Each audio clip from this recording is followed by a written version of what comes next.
রাসূলুল্লাহ বেহুশ হয়ে পড়লেন, আবার হুশ হলো, আবার বেহুশ হলেন।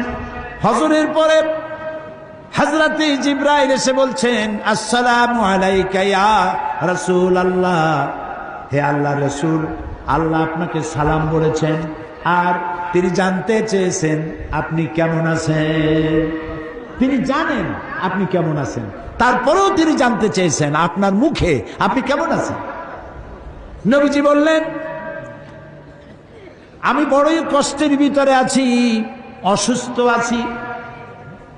হযরতে জিবরাইল বলছেন, ইয়া রাসূলুল্লাহ, একজন নতুন ফেরেশতা এসেছে আজ আমার সাথে, যে ফেরেশতা কোন মানুষের কাছে আসার জন্য অনুমতি কোনোদিন চায় নাই আর কোনোদিন চাবেও না, শুধু আপনার অনুমতি চায় আপনার কাছে আসার জন্য।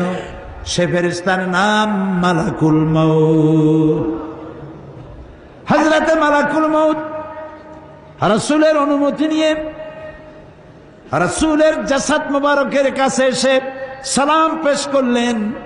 বললেন, ইয়া রাসূলুল্লাহ, আদম আলাইহিস সালাম থেকে নিয়ে শুরু করে এই পর্যন্ত আমি যত মানুষের জান কবজ করেছি আর কিয়ামত পর্যন্ত যত মানুষের জান কবজ করব, কারো কাছে অনুমতি চাই নাই, অনুমতি চাওয়াও আমার লাগবে না। কিন্তু আজকে আসার সময় আল্লাহ রাব্বুল আলামিন আমাকে বলেছেন আমি যেন আপনার অনুমতি চাই।